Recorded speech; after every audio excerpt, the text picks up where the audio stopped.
am happy to join with you today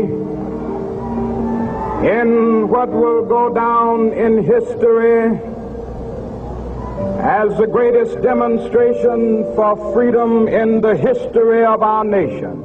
Martin Luther King's I Have a Dream speech is arguably the most important and most well-known speech of the 20th century. It's 1,667 words and 17 minutes long, absolutely riddled with big, difficult terms, and full of rhetorical devices that are intentional and practiced.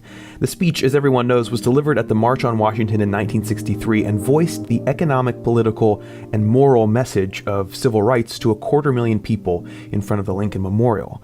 Onto those people, and the billions who have seen or heard it since, King's words imprinted an image of what Black Americans were fighting for and why, fully 100 years after Abraham Lincoln freed the slaves with the Emancipation Proclamation. 50 years ago, a great American in whose symbolic shadow we stand today signed the Emancipation Proclamation. The very first line of the speech is already doing so much. The first 4 words are an allusion to Lincoln's Gettysburg Address, an instantly recognizable piece of American rhetoric that, in one fell swoop, links America's founding, which Lincoln spoke of, and the Civil War, when he spoke, with the fight for civil rights.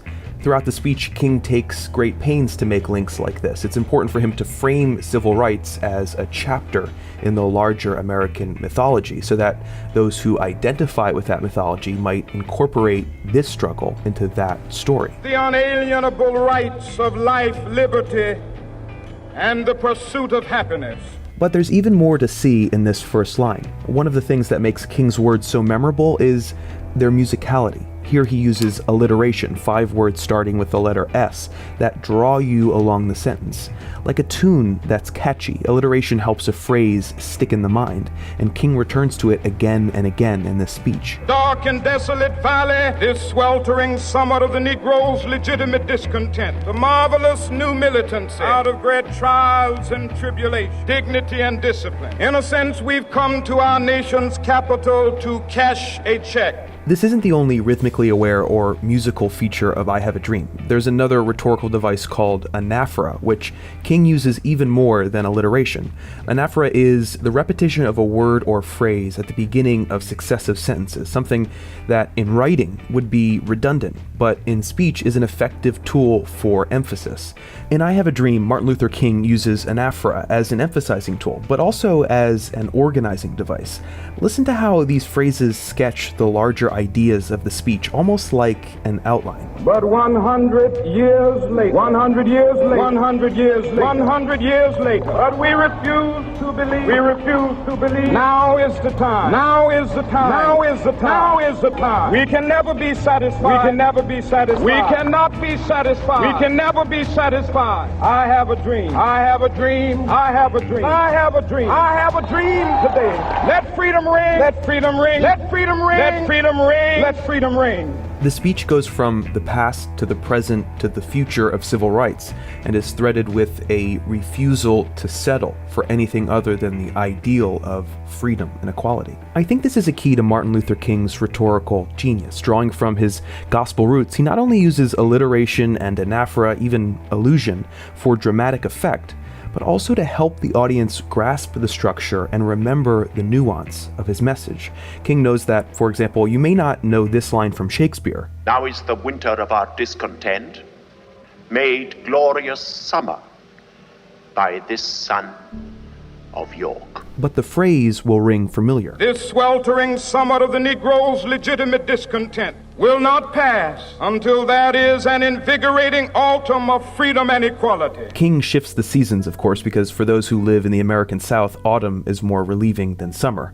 Know your audience. And sticking with this paragraph for just a moment, notice that this sentence of Shakespearean poetry is couched in a point about urgency and not settling. And King isn't all flowery language. He draws that image of paradise, then follows it with a sentence that contains 3 easy-to-understand cliches. Those who hope that the Negro needed to blow off steam and will now be content, will have a rude awakening if the nation returns to business as usual. This mixing of plain and ornate language is, I think, a microcosm of what occurs in the entire speech. After alluding to the Gettysburg Address and the Declaration of Independence, King compares the promises of those documents to a bad check. A check which has come back marked insufficient funds. After invoking the plain realities of police brutality, for whites only signs, and voter suppression, he paraphrases the Bible. We will not be satisfied until justice rolls down like waters and righteousness like a mighty stream. The first half of the speech describes, in large part, the issue at hand, what is to be done and demanded, what is to be avoided, and he tells those who have suffered to hold fast and believe. While the final part, which was famously improvised by King on the spot, rises into the heights of dreams and ideals. I have a dream that one day every valley shall be exalted. Every hill and mountain shall be made low, the rough places will be made plain, and the crooked places will be made straight, and the glory of the Lord shall be revealed, and all flesh shall see it together. In my video analyzing Donald Trump's speech, I talked about how he was able to connect with people by using simple language. It's a good general rule for public speaking when you're addressing a large, diverse audience. The most important part of rhetoric is being understood. Trump does this by keeping his words basic and emotional, and it works. But I think Martin Luther King offers a counterexample of public speaking, one that's more complex and layered in language and structure, but still just as easily understandable as anything that current politicians or speakers say. In I Have a Dream, the simple language contextualizes and grounds the poetic, and the poetic elevates and animates the simple. That's why it echoes across time, and will echo for decades and ages to come. Something vital and alive. We will be able to speed up that day when all of God's children, black men and white men, Jews and Gentiles, Protestants and Catholics, will be able to join hands and sing in the words of the old Negro spiritual, free at last, free at last. Thank God Almighty, we are free at last.